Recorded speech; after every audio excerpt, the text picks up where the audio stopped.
안녕하세요. 재테크농부입니다. 오늘은 우주산업 대표회사 막사테크놀로지에 대해서 알아보겠습니다.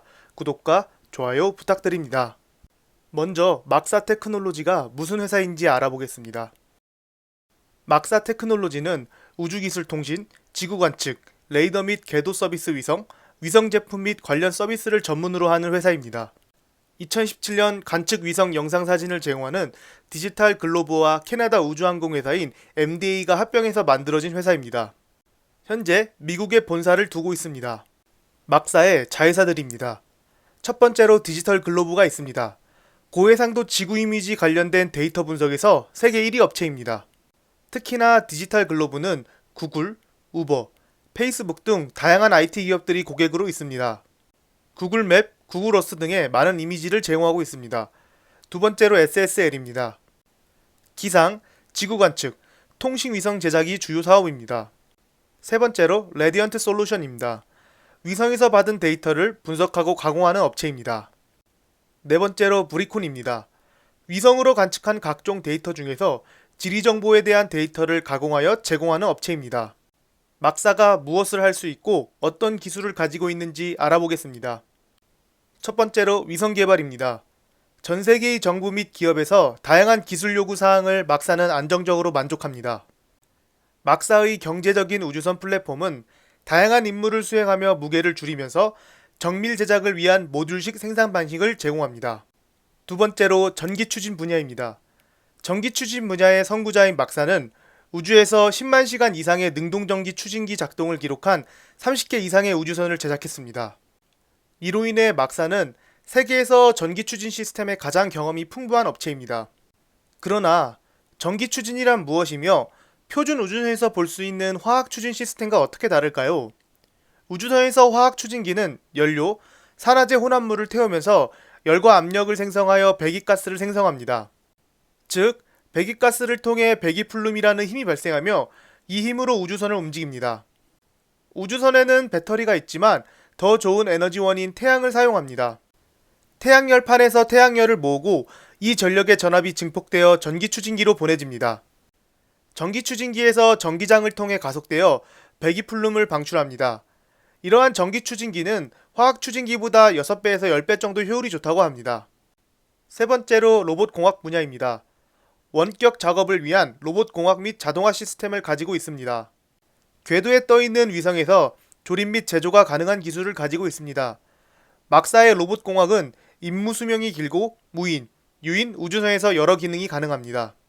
이 사진에 보이는 막사의 리스토얼 L은 저궤도에서 작동하는 서비스 위성입니다. 나사와 함께 개발된 이 위성은 수리가 필요한 위성을 자율적으로 탐색하고 포획하여 새로운 궤도로 옮기거나 검사한 다음 추진체를 보급합니다. 또한 수리가 가능합니다. 사진에서 보이는 빨간 네모 부분이 이러한 일을 하는 부분입니다. 또한 막사는 최근에 화성 탐사선 퍼시비어런스가 암석과 토양을 퍼올리는 데 사용할 로봇팔을 개발했습니다. 드래곤플라이를 사용하면 우주선이 궤도에 있는 동안 부품을 자체 조립 및 수리를 할 수 있습니다. 위 사진에서 고장난 부분을 드래곤플라이 로봇팔이 자동 수리를 하는 장면입니다. 또한 막사는 이러한 로봇팔 기능이나 로봇 위성 관련된 소프트웨어 및 플랫폼을 지속적으로 나사에 납품하는 중입니다. 네 번째로 위성을 통한 통신 사업을 하고 있습니다. 위에 보이는 위성 사진은 누산타라 사투라고 인도네시아에 발사된 통신 위성입니다. 인도네시아 모듬선 전역에 인터넷이 가능한 통신 위성을 발사했습니다. 가장 외딴 섬과 마을에 신뢰성 높고 저렴한 광대역 인터넷 서비스를 개시했습니다. 또한 스페이스X 발사기지에서 팔콘9 로켓을 타고 19년 2월에 발사했습니다. 전기 추진 시스템을 적용한 위성입니다. 네 번째로 막사의 위성 제어 서비스들입니다. 이 서비스는 막사의 위성과 연결하여 원하는 이미지와 자료를 받아볼 수 있는 서비스입니다. 첫 번째로 Rapid Access 프로그램이 있습니다. 랩은 이용자가 원하는 지역의 이미지를 요청하면 막사의 위성이 해당 지역을 지날 때 촬영하여 이미지 자료를 전달해주는 시스템입니다. 이 사진은 랩 서비스의 장점입니다. 총 6가지가 있습니다. 두 번째로 직접 액세스 프로그램 DAP가 있습니다. DAP는 자체 지상국을 사용하여 막사의 위성을 직접 제어하여 실시간으로 원하는 이미지를 수집할 수 있는 기능입니다. 랩보다는 좀 더 직접적인 세밀한 제어와 시간을 절약할 수 있는 시스템입니다. DAP는 사용자가 막사의 플랫폼으로 들어가서 막사의 위성을 직접 컨트롤하여 원하는 지역의 이미지를 바로 촬영이 가능합니다. 그리고 이러한 서비스를 받아볼 수 있는 막사의 위성 군단이 있습니다. 원하는 지역의 이미지를 주기적으로 받아볼 수 있습니다. 또한 과거 20년 이상 지리 변화도 함께 알 수 있습니다. 최대 해상도는 무려 30cm입니다. 즉 30cm까지 물체를 구분 가능하며 전세계 1위 해상도입니다. 경쟁 업체로는 최근 스펙 합병한 블랙스카이가 1m, 그리고 플래닛의 스카이셋이 50cm입니다. 하루 최대 15번 같은 장소 이미지를 전송 가능하다고 합니다. 막사의 5번째 사업 분야는 전세계 지리 데이터 수집 능력입니다. 매년 10억 평방킬로미터의 고해상도 이미지를 수집하여 세계에서 가장 포괄적이고 최신의 고해상도 이미지 라이브러리를 구축하고 계속 업데이트하고 있습니다. 또한 전문적인 임무를 위한 필요한 작업 능력을 제공하고 있습니다. 6번째로 AI와 이미지 데이터를 통한 데이터 분석 능력을 갖췄습니다. 그랩에 있었던 실제 사례를 말씀드리겠습니다. 그랩은 동남아시아 8개국 400개 도시의 서비스를 제공하는 혁신적인 회사입니다. 하지만 정확한 지리 정보가 매핑되어 있지 않아서 서비스를 제공하는 데 있어 많은 비효율이 발생했습니다. 특히나 동남아 지역이기 때문에 정확한 지리 정보가 많지 않았습니다. GPS 데이터와 결합된 막사 위성 이미지를 사용하는 솔루션을 개발하여 문서화되지 않은 도로 구간 및 관련 도로 특성, 건물 및 토지 덮개를 감지하는 자체 AI 모델을 구축하고 배포하여 그랩은 이러한 문제를 해결할 수 있었습니다. 막사의 위성은 주기적으로 이미지를 업데이트하고 제공해주기 때문에 가능한 일입니다. 이러한 솔루션은 단순 그랩뿐만 아니라 앞으로 있을 자율주행에도 필수적으로 필요한 솔루션이라고 생각합니다. 정밀 내비게이션 정보를 필요로 하는 자율주행은 시시각각 변하는 도로 정보를 지상에서 받기에는 한계가 있기 때문에 우주에서 이미지를 받아 처리해야 하기 때문입니다. 여기서 막사의 AI 기반 데이터 분석 능력을 알아보겠습니다. 막사는 여러 지리 정보의 전문가로서 대규모 데이터에서 유용한 패턴 및 문제를 밝히기 위해 머신러닝을 기반으로 하는 최첨단 분석 시스템을 제공합니다. 고객이 리소스를 줄이고 속도를 높일 수 있도록 지원합니다. 예를 들어서 아래 보이는 사진의 자동차의 개수는 총 몇 대일까요? 사람이 샌다면 정말 오래 걸릴 것입니다. 막사의 딥코어 기계학습 소프트웨어를 통해 해결할 수 있습니다. 인간이 자동차를 세는데 걸린 시간은 평균 25분. 막사 이미지에서 자동차 수를 계산하도록 훈련된 알고리즘을 실행하면 알고리즘은 0.5초 이내로 계산 가능합니다. 또한 이러한 AI 기능을 동작시킬 때 가장 중요한 것은 해상도 부분입니다. 해상도가 정확하지 않으면 AI 기능이 제대로 동작하지 않기 때문이죠. 이 사진에서 보이는 것과 같이 60cm의 해상도로는 AI를 동작시켰을 때 AI는 31개의 차밖에 찾지 못했습니다.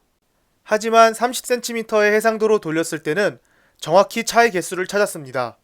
즉, 해상도는 이러한 데이터 분석 능력에 엄청난 연관이 있으며 현재 막사만이 이러한 해상도를 가지고 있습니다. 2019년 9월 1일 허리케인 도리안은 바하마 지역에 큰 피해를 발생시켰습니다. 왼쪽 사진을 보시면 막사의 지리 데이터와 AI를 통해 피해 지역을 피해 정도에 따라 구분했습니다. 보시는 것과 같이 단순 위성 사진을 가지고 피해 정도를 구분했습니다.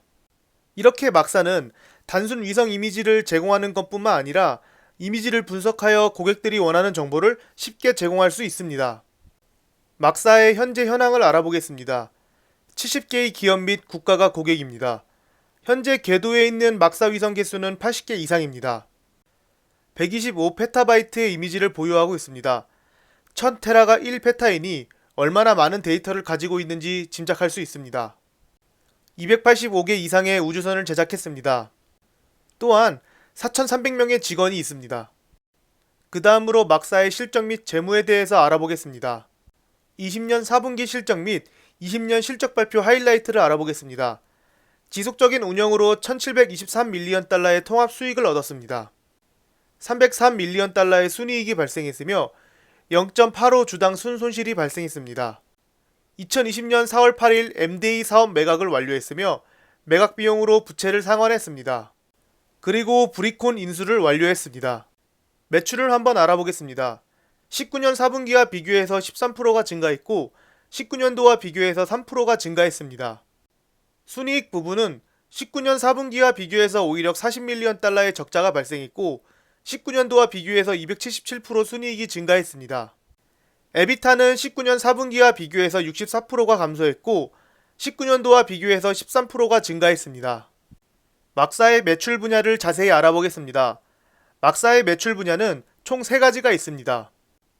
세그먼트 사업 비용은 너무 작으니 제외하도록 하겠습니다. 첫 번째로 Earth Intelligence는 지구 정보로 인공위성을 통한 지리 데이터 및 데이터 분석 서비스를 제공합니다. 두 번째로 우주 인프라 사업은 위성, 로보팔 등 다양한 우주 관련 하드웨어 및 솔루션을 제공하는 사업입니다. 각 매출별 비율은 지구 정보가 60%를 차지하고 우주 인프라가 40%입니다. 지구 정보 부분 매출을 자세히 분석해 보겠습니다. 지구 정보 부분 매출은 큰 변화는 없는데 미국 정부와 계약한 이넨스 뷰 계약 만료로 수익이 감소했다고 합니다. 하지만 미국 정부와 여러 신규 계약이 있고 국제 국방 및 정보기관 고객 매출이 1100만 달러나 증가했다고 합니다. 실제 매출은 조금 감소했지만 에비타 마진이 거의 50%에 도달합니다. 상당히 안정적인 수익 구조를 보여주고 있습니다. 우주 인프라 부분 매출을 자세히 분석해 보겠습니다. 우주 인프라 사업이 커짐에 따라 자연스럽게 매출이 증가했다고 합니다. 하지만 코로나19로 인해 많은 매출이 증가되지 못했다고 합니다. 그 이유로는 우주 인프라 관련 사업들이 빠르게 진행되지 못했다고 하네요. 그 다음은 막사 테크놀로지의 부채와 현금성 자산에 대해서 알아보겠습니다. 대부분 비유통 자산으로 구성되어 있고 현금화할 수 있는 자산이 별로 없습니다. 유동성 자본이 10%, 비유동성 자본이 90%입니다. 막사 테크놀로지의 부채 부분에 대해서 알아보겠습니다. 막사 테크놀로지는 부채가 상당히 많습니다. 막사 테크놀로지의 부채 대부분은 장기 부채인데 이 부분은 그나마 다행인 것 같습니다. 그리고 총 부채도 20년도 대비 20%나 감소했습니다. 회사에서 계속해서 부채를 줄이려고 하고 MDA 사업도 매각하고 최근 40달러의 오퍼링을 하여 부채를 계속 갚아가고 있습니다. 그래도 총 자산에서 부채가 차지하는 비율은 80%로 아직 상당히 높습니다. 하지만 애널리스트들이 분석했을 때 이 부채는 2에서 3년 내로 없어진다고 합니다. 막사의 기간 물량에 대해서 알아보겠습니다. 보시면 기간 물량은 거의 70%이고 3개월 내에 5.23%나 증가했습니다. 그리고 숏 비율은 8%로 아주 작습니다. 막사 테크놀로지의 기간 물량은 상당히 많은 편입니다. 그리고 기관명을 보시면 블랙록, 뱅가드가 상당히 많은 물량의 주식을 가지고 있습니다. 그리고 막사 테크놀로지는 대부분의 우주항공 ETF에 전부 포함되어 있는 것을 볼 수 있습니다. 예상 주가에 대해서 알아보겠습니다. 애널리스트들이 분석했을 때 최소 44달러로 예상하며 최고 73달러로 예상합니다. 예상 주당 순이익을 보시면 2021년부터 주당 순이익이 흑자로 전환 예상입니다. 매출은 21년에 오히려 감소하지만 그 이후로는 평균 10%씩 증가 예상입니다. 매출은 크게 변화가 없지만 주당 순이익이 늘고 있다는 것은 그만큼 원가가 절감됐다는 소리입니다. 사업 인프라를 설치하는 비용이 많이 줄어들고 이미 진행하고 있는 사업에서 계속적인 수입이 발생하고 있다는 뜻입니다. 보통 인공위성을 한번 발사하면 수명이 10에서 15년이고 이 위성을 사용하려는 고객들은 점점 늘어날 겁니다. 인공위성을 발사하고 개발하는 비용은 없는데 매출이 발생하니 순이익이 점점 늘어나는 거죠. 특히나 AI 사업이나 이미지 제공 사업 등 막사가 제공하는 솔루션 서비스는 한번 구축해 놓으면 특별한 비용이 들어가는 사업이 아닙니다. 투자 포인트에 대해서 알아보겠습니다. 21년 3월 18일 막사는 부채 융자를 위해 2차 주식 공모를 통해 4억 달러를 모금했습니다. 막사는 이전에 발표한 4억 달러 상당의 주식을 2차 공모로 주당 40달러의 가격을 책정했습니다. 근데 현재 주가는 40달러가 안됩니다. 2021년 3월 26일 무디스는 막사의 전망을 안정적으로 변경했습니다. 부채가 많음에도 불구하고 신용등급을 상향시켰으며 곧 부채를 개선할 것이라 예상한다고 합니다. 그리고 막사는 최근에 크리스 존슨이라는 사람을 스페이스 프로그램 딜리버리 수석 부사장으로 회사에 합류시켰습니다. 이 사람은 보잉에서 상용 위성 사업의 전략, 캡처, 개발 및 제조를 담당하는 부서의 사장으로 재직했습니다. 또한 나사는 공식적으로 사이키 우주선의 최종 조립을 시작했는데요. 이 우주선은 10조 달러 가치가 있는 동일한 이름의 소행 사이키를 탐사할 것입니다. 막사는 이 우주선의 SEP 태양전기 추진 부분을 담당합니다. 최종 정리를 해보겠습니다. 첫 번째로 우주산업 관련 회사이면서 순이익을 내고 있습니다. 대부분 우주산업 회사는 전부 적자입니다. 두 번째로 부채 비율이 매우 큽니다. 장기 부채 비율이 크고 2-3년 내로 없어질 거라 예상합니다. 무디스에서 신용 등급을 상승시켰습니다. 이러한 부채를 곧 없앨 수 있다는 예상 때문이죠. 네 번째로 예상 매출 변화가 그리 크지 않습니다. 2021년 이후 매년 10%씩 상승 예정입니다. 하지만 우주산업이 더 커진다면 매출은 저절로 상승할 것이라 예상합니다. 다섯 번째로 시총이 2.7 빌리언 달러밖에 안 됩니다. 우주회사와 합병한 스펙들과 상장되어 있는 버진 갤럭틱, 록히드 마틴에 비해 아주 낮습니다. 적자이고 매출도 없는데 2빌리언 달러가 넘는 회사들이 아주 많습니다. 여섯 번째로 주당 순이익은 21년 이후 엄청나게 증가할 예정입니다. 예상치를 보시면 몇백 프로가 증가합니다. 우주 전체 시장은 2040년 1조 달러를 돌파할 것이라 예상합니다. 현재보다 2배 이상 시장이 상승할 것이라 봅니다. 여덟 번째로 기관 물량이 약 70%입니다. 뱅가드나 블랙록 등 유명 기업이 많이 물량을 보유 중입니다. 또한 우주 ETF에 전부 들어가 있습니다. 아홉 번째로 우주 저궤도 위성 지구 관측 장비 중에서 해상도가 독보적입니다. 열 번째로 올해 9월에 현재 해상도 3배가 되는 위성을 발사 예정입니다. 하루에 15번씩 지구를 관측하여 도로 데이터 및 날씨, 교통 상황 등 빅데이터를 수집합니다. 독보적인 해상도로 여러 기관들과 독점급 계약을 맺었고 매출 마진이 40% 이상으로 잘 나옵니다. 브리콘을 인수했으며 브리콘은 지구위성 관측 데이터를 3D로 변경시키는 기술을 가진 회사입니다. 뛰어난 해상도의 위성은 자율주행 시장 진출을 목표로 하고 있으며 전망이 밝아 보입니다. 막사의 현재 차트입니다.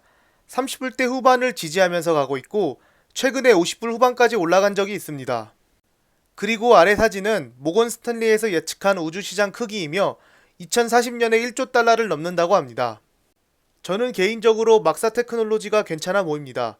특히나 우주산업에서 순이익을 내고 있다는 점이 가장 인상 깊습니다. 조금씩 분할 매수할 예정입니다. 절대 따라하지 마시고 개인적인 의견일 뿐 매수 추천 영상은 아닙니다. 지금까지 제 영상을 봐주셔서 감사합니다. 구독과 좋아요 부탁드립니다.